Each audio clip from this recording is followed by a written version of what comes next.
The big difference is probably marketing strategy. Is something that doesn't hit your desk every single day. And that's where actually if you're doing the investor roadshows, that gives you a greater insight maybe into how you position things. But in terms of team dynamics, and ultimately you're looking after, quite a lot of the business anyway in terms of the infrastructure of the business if you're the CFO. So I think that I can't see that it's that much of a difference. Okay.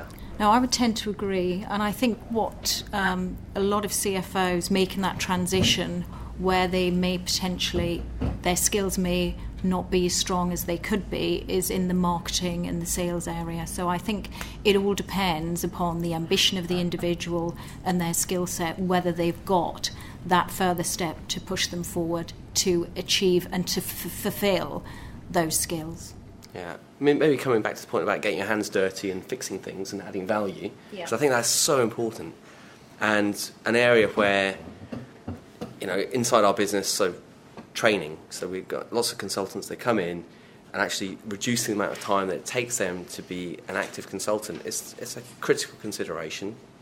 So one of the things I get involved with is the front office software. Turns out that we're spending 3 days to train a new consultant in the first 2 weeks. And actually, I start fishing around and investigating, and we've actually refined it, so it's now 2 4-hour modules, and everybody's a lot happier. And actually, that's a value add to the business. And that's the bit about what comes across your desk.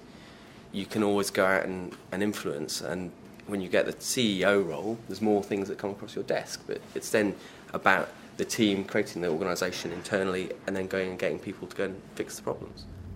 The 2 years, I have no idea whether you had ambition to become a CEO or whether you had ambition to become a chairman, but what are your views on that? A lot of it's opportunity driven. In my own case, I embarked on a career as a financial executive and finance director with the interest of managing businesses. And the roles that I happened to have as finance directors were very broad and commercial roles. I would have been keen to take on a chief executive role had one appeared.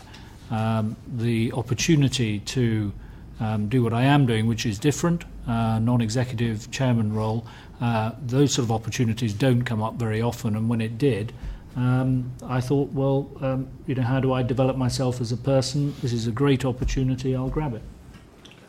I'll come back on one point that you talked about, skill sets and all of that. There's a danger in this that we do typecast people. Actually, in the financial community, there is a massive range of skills and capabilities. The point about sales and marketing, the one thing I would say to all CFOs is get out there and talk to customers.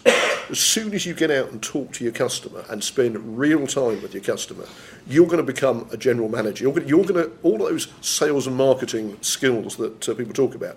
It actually is all about having the will to go and talk to your customer about what creates value. And if you do that, we will find that actually the finance community is no different from everybody else in their ability to make that step across.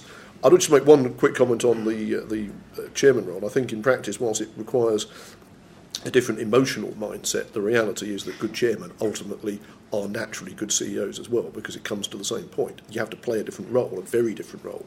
But the basic emotions, the basic mindset that gets you there has to come from the same place.